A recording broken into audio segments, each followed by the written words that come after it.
بسم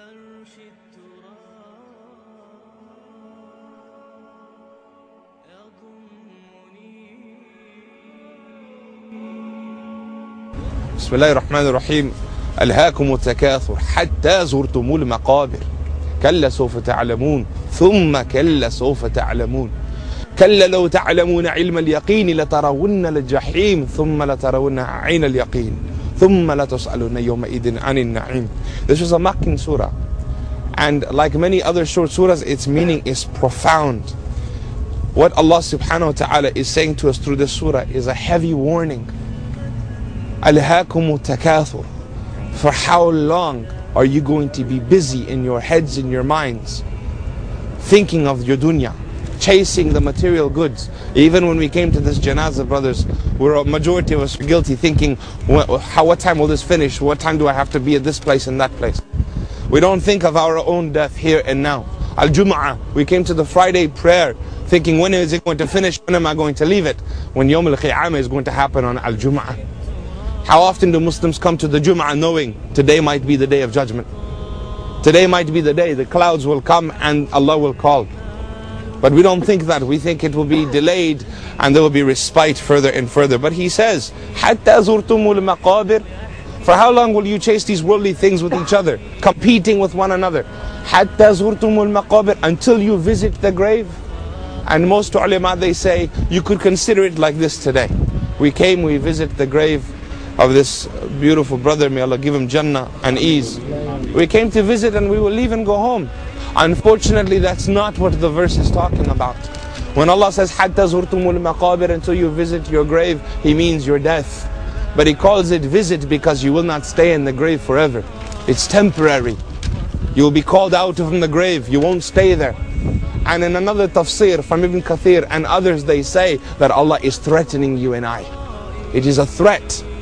أَلْهَاكُمُ التَّكَاثُرِ. For how long is the dunya going to keep you away from me, in your mind, in your heart? حَتَّى زُرْتُمُ الْمَقَابِرِ. Wait till I get you in your grave. This verse is a heavy verse for you and I to reflect upon. That is Allah going to get us in our grave, or are we going to go to Allah in our grave, as the Shaykh mentioned?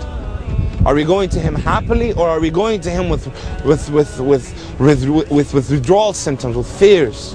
So Allah subhanahu wa ta'ala says to us, Kalla, Kalla, get your attention. Kalla, all the things of the dunya you chase, useless will it be when you come here. It will not benefit you. Don't bring me the good. And remember, this surah, brothers, is speaking about halal things. We're not talking about haram dunya. The surah is talking about halal, chasing, trying to get married, chasing, trying to get a bigger house, chasing, trying to get better dunya, more children, etc. It's talking about halal things. حَتَّى زُرْتُمُ الْمَقَابِرِ. Kalla, useless will those things be. سَوْفَ تَعْلَمُونَ. Don't take my word for it, you'll find out yourself. Don't take my word for it, brothers. That's what Allah is saying. You don't have to believe me, although Allah is al-haq. He speaks truth. But you don't have to believe me, you will know yourself. You will come to know. ثُمَّ كَلَّا. Again, why does Allah repeat Himself? Except that it's crucial. ثُمَّ كَلَّا. No, your dunya is useless. سَوْفَ تَعْلَمُونَ. Again He says, you will know. كَلَّا لَوْ تَعْلَمُونَ الْعِلْمَ الْيَقِينَ. It is something of a knowledge, of a certain knowledge, if only you had it. Brothers, this is the reality. Why do we get distracted even at a Janaza? Dunya jokes, dunya comments, I hear them. Even at a Janaza. Because we think that man is dead, let's take him, let's go and move on.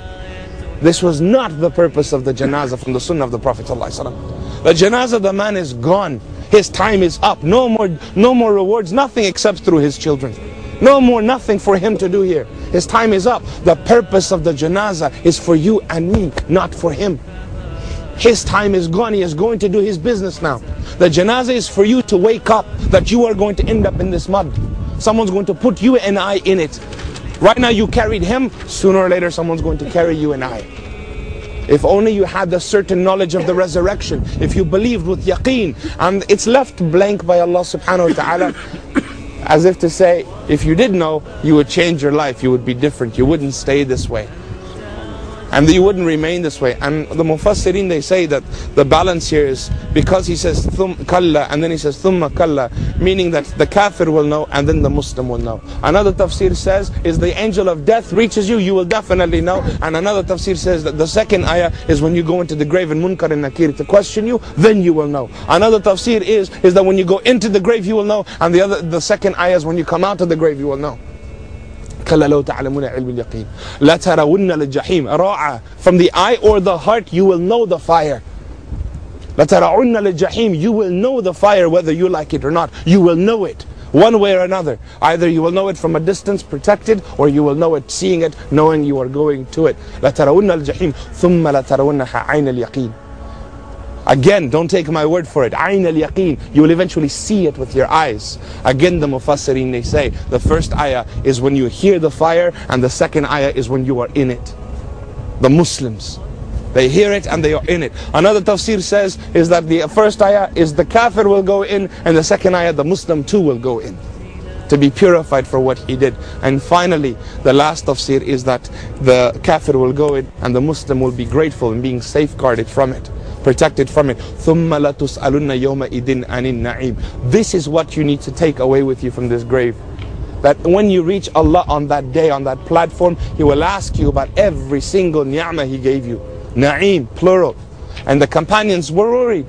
They wanted to know what na'im, what ni'mah. So they said, Ya Rasul, what's the smallest thing I should worry about? What's the smallest ni'mah Allah has given me? And He said, the smallest blessing Allah subhanahu wa ta'ala azza wa jal has given you is that breath you take.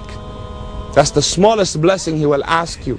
And the hadith that comes to mind to conclude is once one of the Sahaba, they come out, Abu Bakr as-Siddiq, hungry, comes out into the night looking for food. And he sees the Prophet, he too came out of his house. And he sees Umar, he too came out of his house. And they had stones tied to their bellies, suffering, burning inside. And when they showed the Prophet their stone, he pulled his up and he showed them too. He was suffering twice as much as his ummah, always. And one of the companions saw them and they said, let's go to his house, and they were invited. And the man went in and told his wife, said, offer them everything. What do we have? They had some ripe dates, some unripe dates, some bread, some milk, and they had a goat that couldn't produce milk. So they slaughtered everything they had and gave it sacrifice for Rasulullah. They wept, thinking, our Prophet is hungry, feed him. And as soon as the food was prepared, brothers, Rasulullah took meat, put it in his bread. When you are fasting for a day, they suffered for many. One day, do you pass the food on, or do you take the first bite?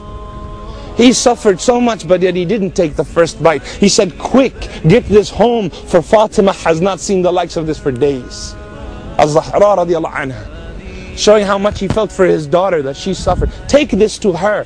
And then they ate. And when they ate, just enough for the stomach to get a bit comfortable, just enough to come to his senses from the pain of hunger, he immediately remembered, ثُمَّ لَتُسْأَلُنَّ يَوْمَئِذٍ عَنِ النَّعِيمِ. Allah will ask us about this.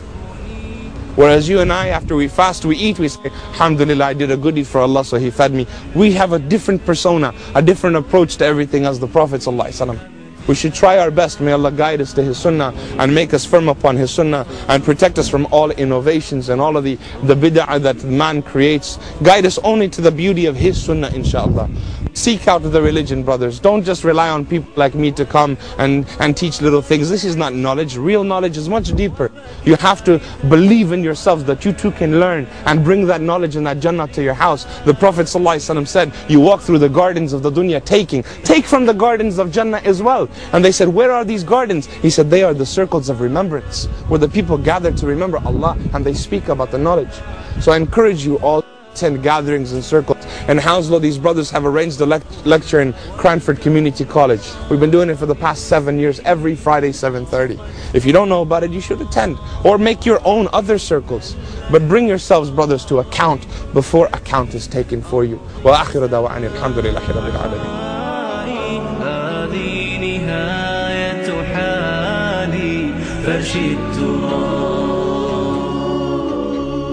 والخوف يملأ غربتي والحزن دائي أرجو الثبات وإنه قسما دوائي والرب أدعو مخلصا أنت رجائي أبغي إلهي جنة فيها هنائي والرب أدعو مخلصا أنت